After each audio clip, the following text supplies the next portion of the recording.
This episode of Sports Addict Live, NFL picks and preview edition of Sports Addict Live, brought to you by none other than First Round Collectibles. With over 40 years experience, First Round Collectibles offers the widest variety of quality Beckett-graded sports cards anywhere.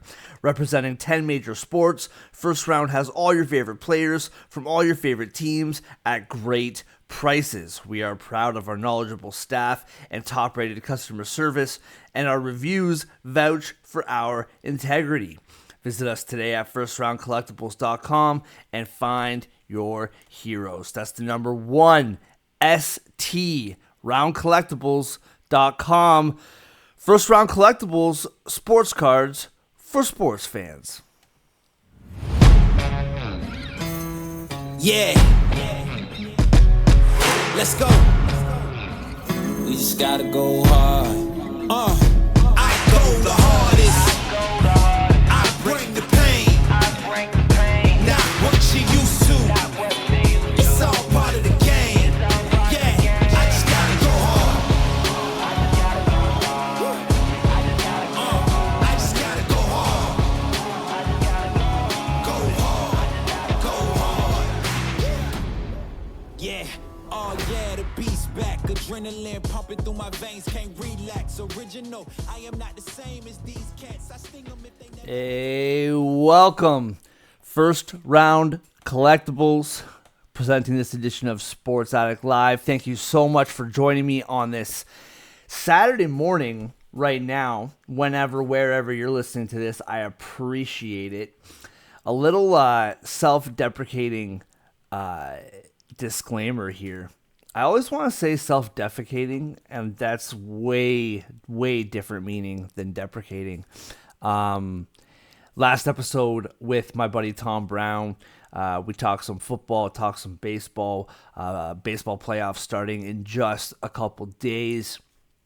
And if you watch the video, if you're listening on Spotify, then this doesn't matter to you. But if you're watching on video, you'll notice. So I'm a 34-year-old man, and I'm not too proud to admit it. I wear dentures in my bottom teeth. Listen, you make some bad decisions in life, and you have to pay the piper, as they say. And they broke on Thursday night, or Wednesday night, I suppose. And you know what? The show goes on. So I didn't have them with me. And look, see, I'm back. Can't even tell the difference. I watched back that video and I was like, oh, yeah, you can notice.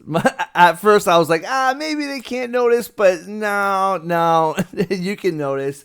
But listen, I'm back, full set of jibs, and ready to start talking some NFL football. So once again, thank you for joining me. Just a friendly reminder, like and subscribe on YouTube, on Spotify, more podcast platforms to be coming available shortly. And also, I'm very aware that this show is called Sports Addict Live, and we have yet to go live. That will be implemented in the future, but until then, you are listening on Spotify or watching post-recording on YouTube. All right, let's get into it. So before we get a little look ahead into tomorrow's games, or today's games, if you're listening on Sunday, I mean, another great week in the NFL. Let's just get this out of the way now. The Dolphins Broncos, I mean, 70-20. It's been talked about all week. Just an embarrassing performance. And I have a couple thoughts on this game and what this means moving forward. First of all, Tua, 23 for 26, 309 yards, 4 TDs. Overall, 726 yards overall, 350 rushing yards. And that stat, to me, with this passing game, we know how dynamic this passing game is. And all year, all summer long, we were talking about if Tua is healthy, right? This running game has been very good so far this year, very good. And it's hard to look at that Dolphins team and predict kind of where they're at when it comes to this offense, because we know that they have two of the fastest wideouts in the game, and one of them wasn't even playing. Like my show last week, I said like Waddle's hurt, so we'll see what that means. Well, it turns out it didn't mean anything. But what's hard about this game is, the running game was just incredible. 8 rushing TDs, which means that the 4 TDs that I had from Tua is wrong, but that's fine. We move ahead. 8 rushing TDs between 2. It's just, and I mean, Mostert is on my fantasy team, so I'll take it. But what's difficult about this game is that Broncos defense. I won't say that it tells us more about the Broncos than it does about the Dolphins, because I think that, they're coached by a genius. The defense hasn't looked that great this year. And I mean, listen, Russell Wilson wasn't the problem here for the Broncos. Like 23 for 38, 306 yards, 1 TD, 1 pick. Like, this was probably his best game as a Bronco, at least that I could tell, that I could see. And so from a defensive side of the ball, like, that's just embarrassing, absolutely embarrassing. So my point is with the Dolphins is, yeah, we know their offense is phenomenal. We know their offense is the smoothest running offense in the NFL. There's no doubt about it. The Patriots found a way to slow them down. We'll see what the Bills have tomorrow. But from a Broncos perspective, it's just to be a defense in the NFL and to allow 726 yards and 70 points. Just embarrassing. And, is this a little football karma coming around for Sean Payton, talking all that smack about Nate Hackett, our boy, being this awful coach and blah, blah, blah. Well, bro, that Fox studio is looking a little bit comfier day by day dealing with this mess. And, the narrative has been, well, Russell's got one more week. When are they starting homeboy? When are they starting, Stidham? And Russell wasn't the problem this week. That's not Russell. You can't win. Listen, I know that you're a smart football fan base, and I'm not trying to speak down to you, but just a little football wisdom for you. I've been watching football for a long time. This is what I've learned. If your defense allows 70 points, you probably can't score more than that. That's probably you're probably not going to be able to outscore 70 points.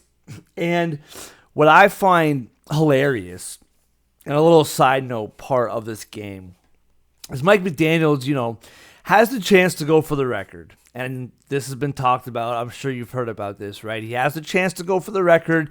He decides not to kick the field goal. And in a very long, roundabout, Mike Daniels-esque way, says basically, I'm not trying to disrespect anybody. It wasn't necessary. Bro, then stop at 50? Like, you don't have to score 70. Tua was in this game for almost the whole game.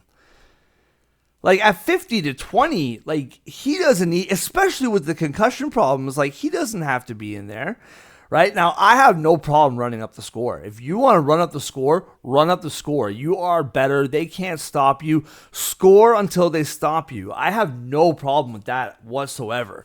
But if you're telling me that you didn't kick a field goal at the end of the game out of respect for your opponent, like, come on. And if that was Sean Payton, he would have absolutely kicked the field goal. Absolutely would have. He might have even just gone for it on 4th down. Like, let's just get another one up here.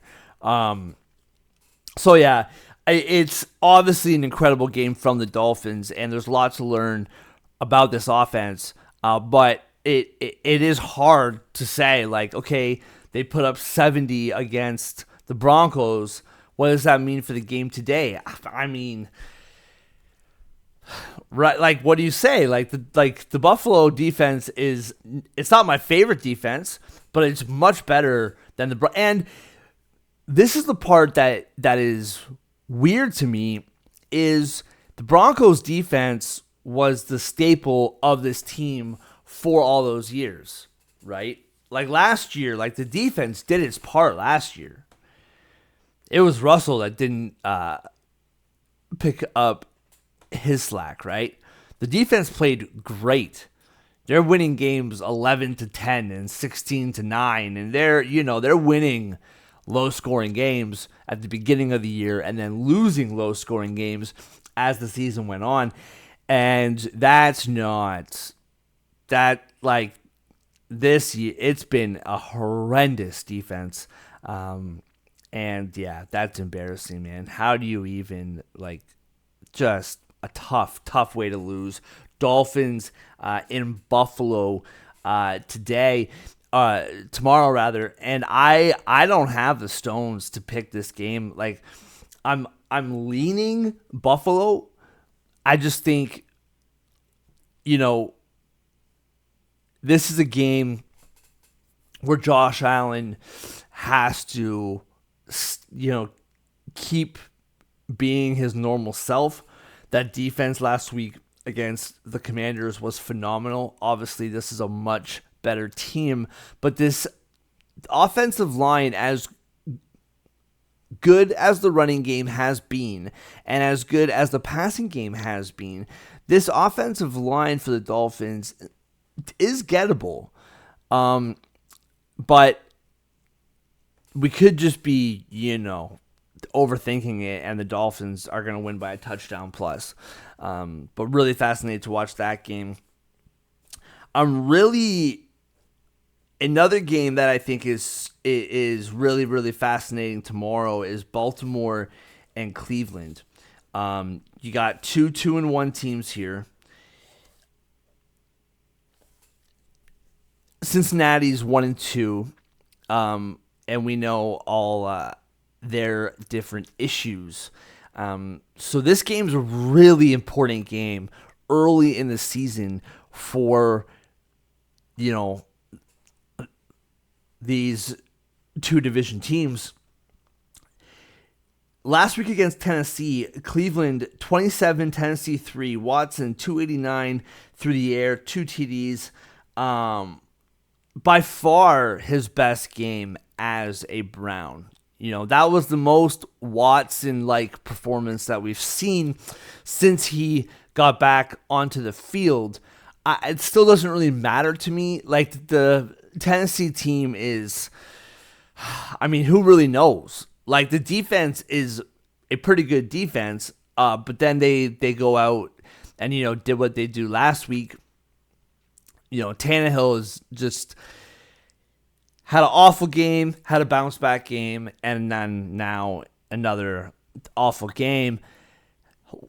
This is the thing with the Browns, and we talked about this in the preview, and we're talking about this now.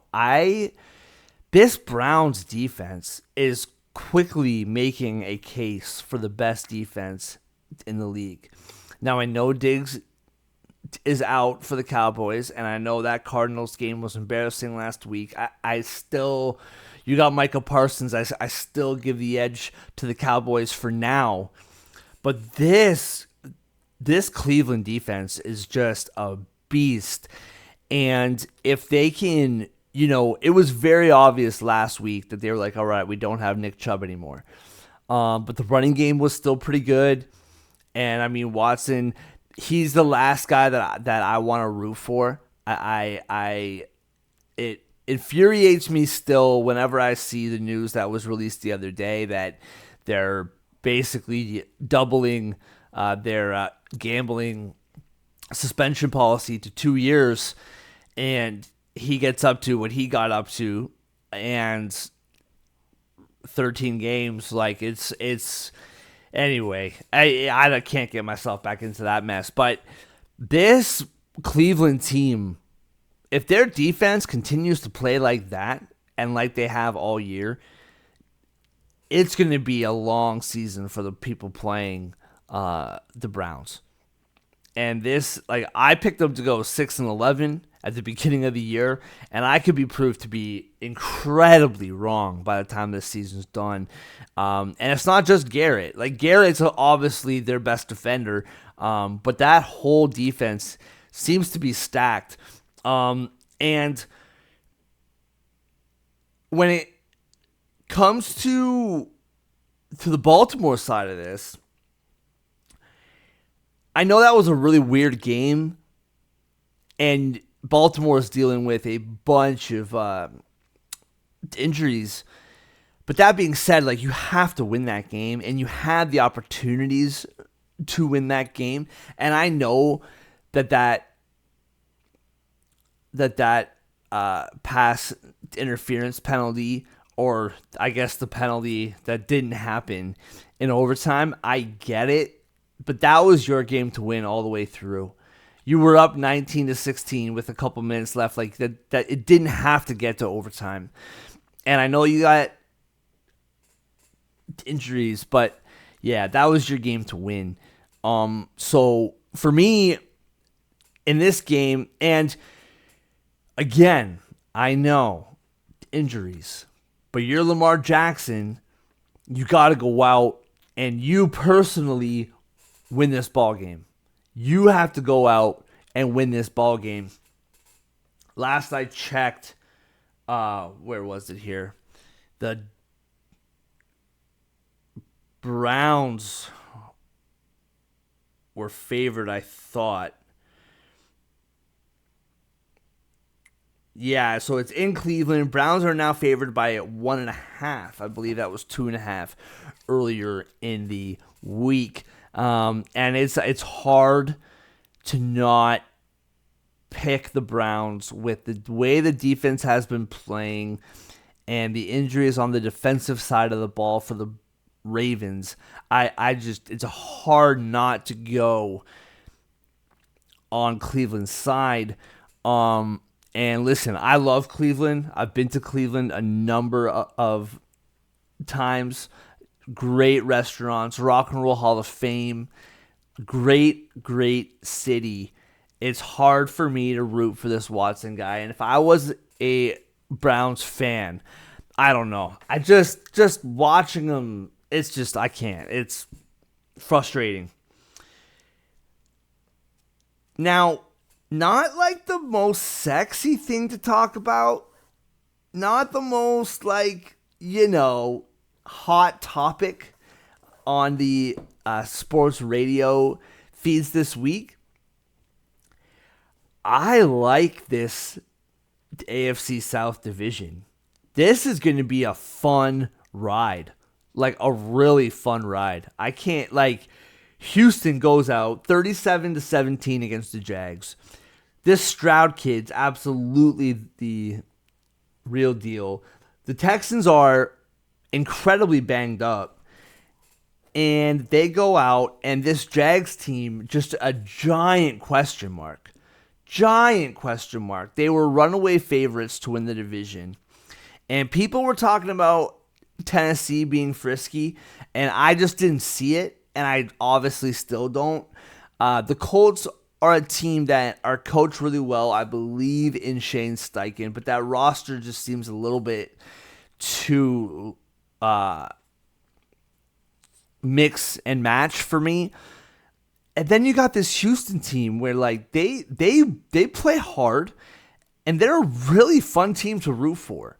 I really like Stroud. He's absolutely the real deal. I know it's only week 3 that has passed, but you can tell these things. And as much as we're all concerned about Jacksonville, and rightfully so, I think these surprise starts from the Texans and the Colts just make this division really fun. And it could quite... it's very likely that this division could go all the way down to the wire. And I can't wait. It's a really, really fun division to be not even rooting for, but just to watch. Like, I'm watching the Texans this year. I don't know about you. I'm really excited to see how that progresses. The Pats and the Jets. I mean, listen. All right. I was going to do this later, but I'm just going to do this now. There are 3 things in this NFL season that I am done talking about. And the beautiful thing is that I can say I'm done and I can decide to change my mind whenever I want to. But as of today, it's the end of September. It's a new month. And to start this new month, this fall season, I am done with these 3 topics. Number 1, I'm done talking about Zach Wilson and this New York Jets quarterback situation. Everybody is begging for a quarterback. Begging. And who do they bring in? Simeon. The idea was find a way, trade, sign, whatever it is, find a way to make this team a playoff team, because you have a roster that can absolutely go to the Super Bowl. And you have a fan base that has been starving for years. And now I understand that they did, and the guy got hurt. I get it. But that was week 1. Like, the season's not done. It's not over. You got lots of time here. Figure out a way. And they go out and they get Simeon. And I feel for Saleh. I feel for him. Because, listen, this guy is a professional head coach. He acts professionally, talks professionally. I believe this guy knows what he's doing. And there's no way that he believes anything he's saying about believing in Wilson and Wilson being the guy. And I know he kind of went back on that a little bit this week. But this is a guy who's just being told what to say and trying to keep face and trying to be encouraging and trying not to deflate this kid's confidence anymore than it's already been deflated. And this talk of, there's progression and he's finding the open guy and this and that. Like, give me a break with that, man. I'm done with talking about the Jets when it comes to Zach Wilson. And, I know that you're going to be behind in every game, and I know that you got to try to find a way. But can you give Breece Hall the ball? Can we get this guy cooking? And just throw short passes to Garrett Wilson every time. Whether he's covered or not, double covered or not, just get him the ball and get Breece Hall the ball and call it a day. Get the ball into your best player's hands and just let the chips fall where they may. Because getting this guy to throw a bunch of... It's infuriating, so I'm done talking about that. I'm also done talking about Justin Fields. This is a gong show in Chicago. it's just a disaster. And you bring in pieces for the defense. My boy TJ Edwards from Philly, right? Bringing in defensive pieces, and it's supposed to be this team is supposed to be surrounded by defense. It's supposed to be about the defense, and the defense has fallen off the face of the earth. And the offense, I've been making the case that they haven't given him pieces. Like, how is he supposed to develop? How is he supposed to be good when the team around him is awful? But that being said, he's just not making good decisions, and he's been awful. So either way, I'm not talking about this guy anymore. I don't care what he does. Like, if they move on from him, because don't forget, they have their pick this year, and they have Carolina's pick, and Carolina's bad too. So they have a double chance here to land a generational quarterback. And, if they move on from Fields, I understand it.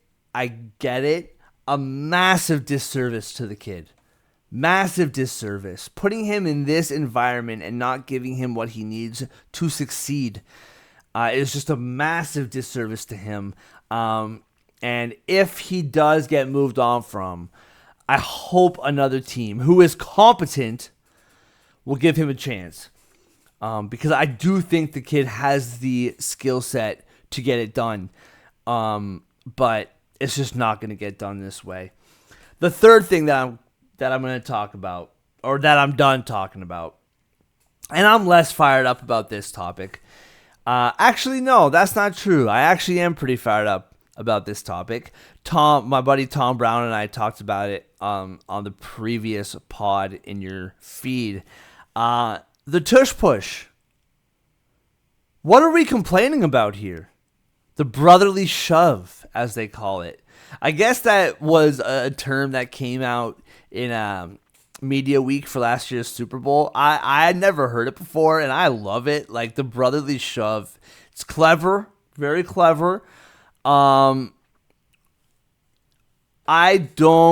know that I'm a Birds fan, okay? I get it, and you can hang the hat of fandom on me if you want to. And probably if the Cowboys were doing this, and it worked at like a 92% rate, then, listen, I'd probably not be happy about it. But why are we trying to ban this play? You don't like it. Why? Because it's what? Not safe? People are suffering season-ending injuries in practice. Joe Burrow's calf is going to be a problem all year long, and that happened in training camp. Not touched, by the way, in training camp. Nick Chubb's knee literally caves in on itself during a football play. Now, people are saying potentially dirty play there. I get it. But this play's been run for 20 games? I don't remember it ever hurting anybody. I can tell Jason Kelsey's not, it doesn't make him feel great. But the rate at which this team pulls it off, other teams have tried it. They can't do it like this. And I am just going out on a limb saying that if every team could be successful at this, or like if it was more of a 42% rate or 60% rate, or many teams across the league were succeeding at like a 55% rate, this wouldn't be an issue. But because one team can complete it at a 92% rate, everyone's all bent out of shape. Jack Del Rio was talking about it, and, clearly not a fan. And I just don't, it's a rugby play. Okay. Like, this isn't just a bunch of big dudes just pushing guys. Like, this is a very strategically run play. It's a smart play, and it works. So I don't know.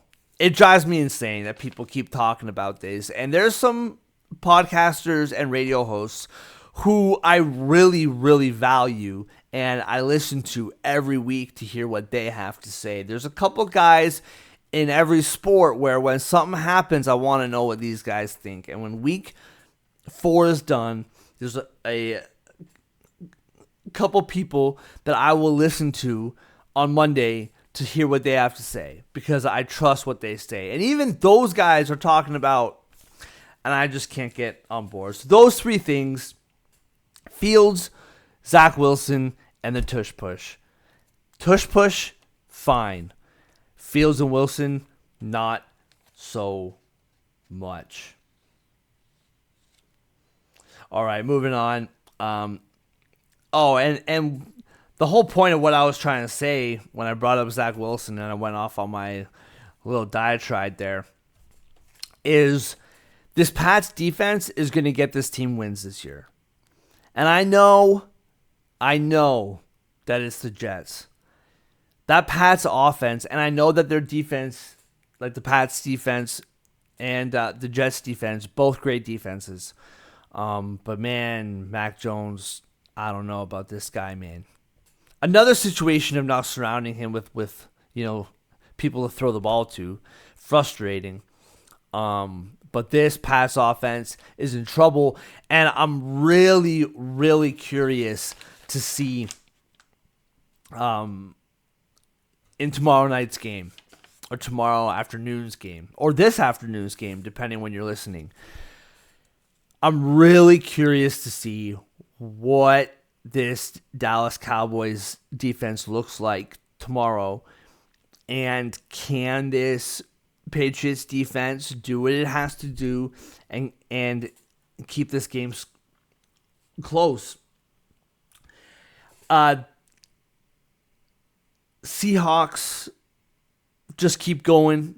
Embarrassing week 1 loss to the Rams, 30-13. Come out last week and lay a pretty convincing win on the Panthers. The Bills bounce back. You've heard me talk about it. I don't fully buy this Bills team as the juggernaut that everybody else does. And this game last week, the score was outrageous, but let's not forget it was 16-0 going into the fourth quarter. Now, the defense caused absolute havoc on the Commanders, and the Commanders shot themselves in the foot time after time after time. And this Bills offense, they moved the ball, but it still didn't look out of this world. But they needed that win, and the defense needed to do what they did. They needed that win. They needed that convincing win.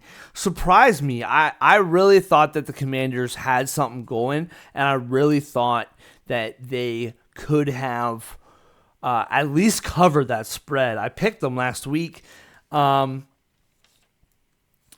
really big week for the Bills, and really important week for the Bills considering what the Dolphins did, right? Going into this game, and, if the Dolphins did what they did and the Bills lose to the Commanders or the game is super close, we're talking a way different story here. Excuse me.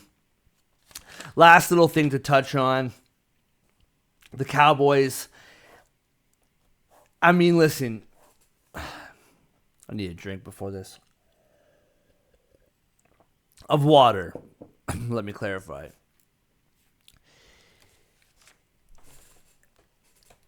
This Cowboys team, and Tom and I talked about it on the previous pod. This Cowboys offense has yet to win this team a game. And I know it's week 3. I get it. But your defense balls out in the first 2 weeks, albeit against Zach Wilson in week 2. But this is a very good defense that is going to win the Cowboys more games than Dak Prescott does, than the offense does. And that game last week, your defense is not having a great day. I know that this Cardinals team plays hard, but if you're Dak Prescott, these are the games that you need to show up and you need to ball out. And I said this the other day, as a Maple Leaf fan, I understand what it's like to have a regular season that people don't really care what you do because they know that you're going to get a certain amount of wins. They know that you're going to go to the playoffs. They know that you're going to do well in the regular season, and it's all about the playoffs. And with this Cowboys team, when they win, for me, when they win, it's, well, we'll see what happens in January. Excuse me. We'll see what happens in January. But when they lose, it's like, And I can't really shake my bias. I can a little bit, but I don't think this has anything to do with bias. That's a game Dak Prescott has to go out and has to win that game. And especially in a division where you know that the Eagles are going to split with you. You know it's going to be 1-1. And it's going to be a super tight race all year long. And you need to win those games. And then with the Eagles, like, it's a really weird start. I was listening to a Philadelphia podcast, and they were saying that the perfect Eagles game is you win, but you still have enough to complain about. And I love that, and I think that's absolutely right. The offense looking better as far as Jalen Hurts go. Looking better, still not great. Looking better. But when you have a running game like this, and you got the holes that this O-line is creating for this team, you have time to get this passing game right. That's what makes me so excited about this Eagles team is when you're 3-0 and you have a pretty favorable schedule for the next couple weeks, you have time to fix your mistakes. You have time to get right. You have time to get dialed in. And this defense is playing phenomenal. And I think that the play calling from Brian Johnson is getting better and better. You're getting from your two Georgia boys on the defensive side, like Jalen Carter and Jordan Davis are just balling out right now. And that was a pretty big concern for the Eagles last year with Jordan Davis was like this kid's supposed to be a stud, not a great year last year. And he has been outrageous so far this year. And so the defensive side of this ball is dialed in, which is giving the offense time to get right. The last thing that I'll talk about before we get into our picks for the week is this Bengals team. You know, I talked about how being 0-2 wouldn't concern me. But now we know that this calf injury is probably going to linger for the whole season. And I can't remember the names of their backup quarterbacks. The fact that you know that Burrow has a tough time staying healthy, and you got two guys behind him that no one's ever heard of, is a bit irresponsible on the Bengals, from the Bengals side. Mixon has looked pretty good this year. That was a big concern for the Bengals. He's looked pretty good this year. It's tough sledding for the Bengals. It's hard to watch. They grinded out that win, and I'm looking forward to see who do they play this week. Who do they got? Bear with me for 2 seconds. NFL Bengals. My brain is just falling off my body here. Bengals. Titans. This is the perfect game. It's in Tennessee. The Bengals are favored by 2.5. And the way that this Titans season has gone so far, it's very good possibility that all of a sudden the defense just comes alive and the offense comes alive and the Titans look good. This is a game for the Bengals. You just got to do another one of those games from Monday night. Just grind it out. I just don't know how far can you go if Burrow is fighting this all year. And is this going to mess him up down the road? It'd be interesting to see how many weeks it takes for the Bengals just to kind of wave the white flag and say, we can't keep trucking guy. The guy just got paid $275 million. You can't just keep trucking him out waiting to make this thing worse, in my opinion. And I'm not saying that you need to shut him down right now. I'm just saying it has to be on their radar. And I think if they lose, 2-3, games in a row, why force it? Why force it? All right, enough of that. What do you say we make a few picks?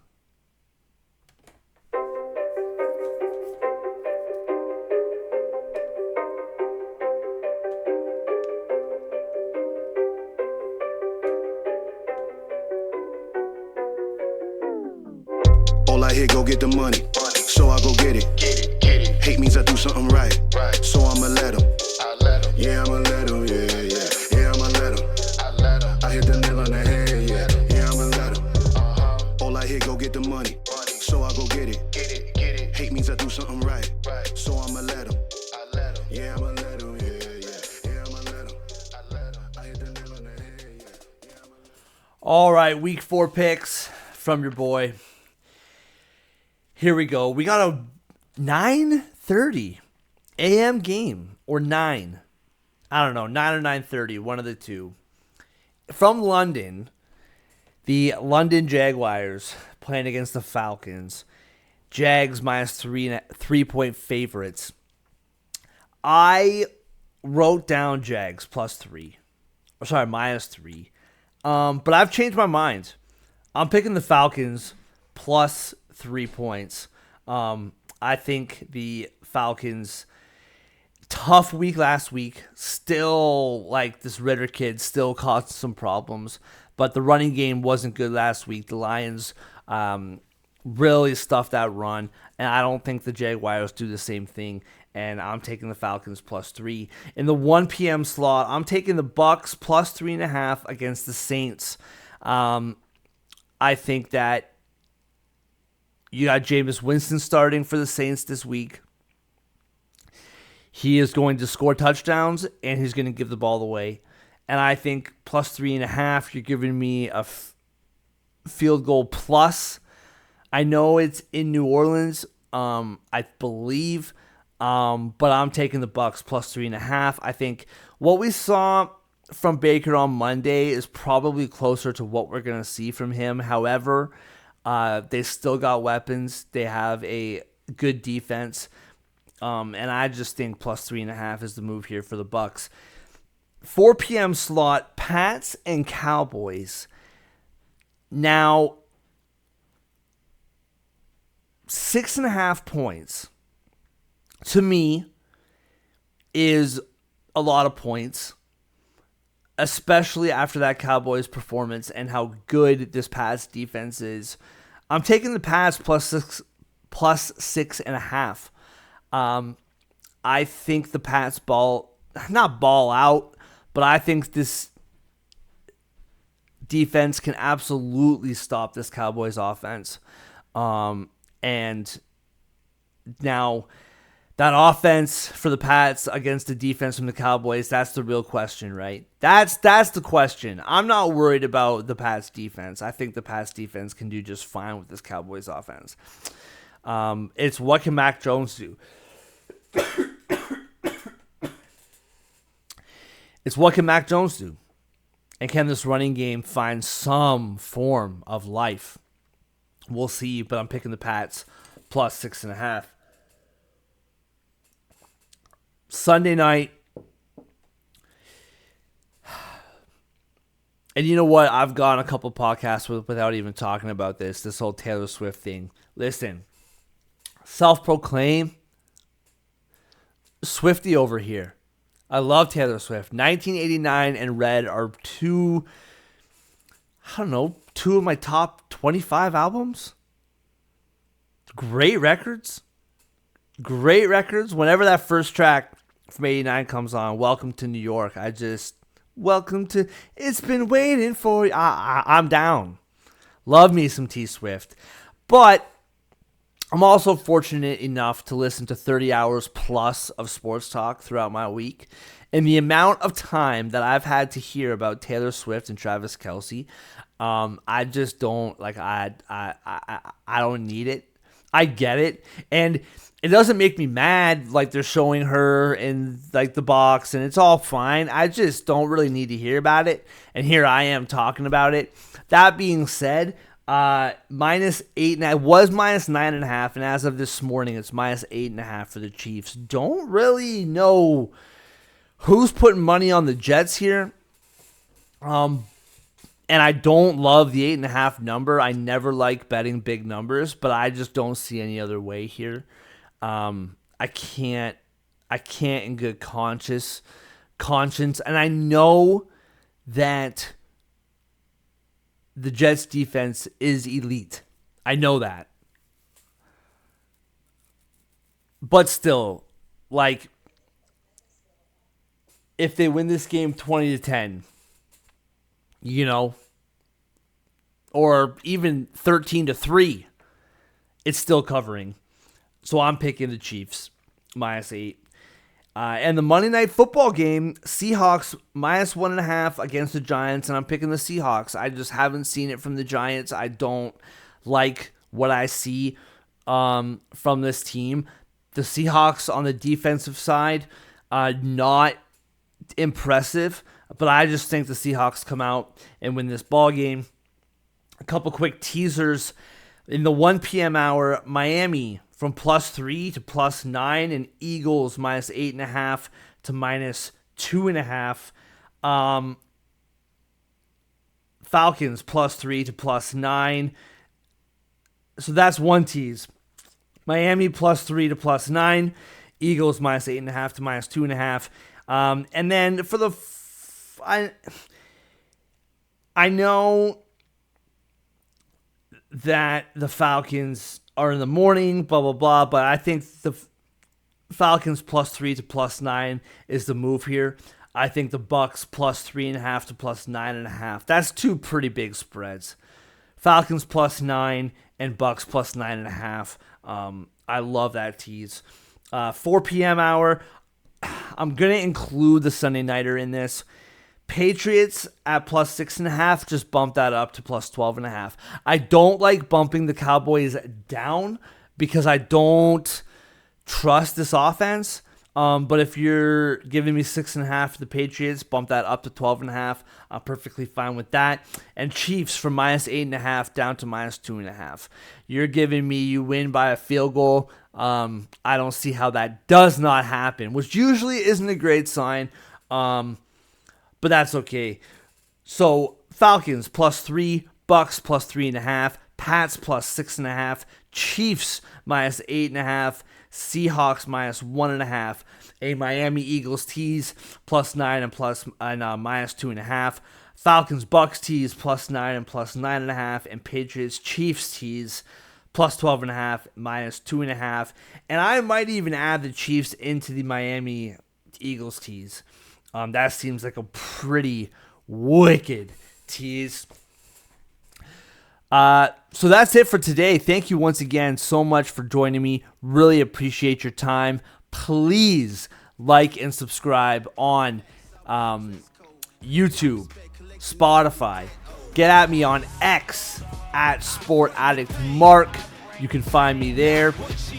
Until next time, for Sports Addict Live, get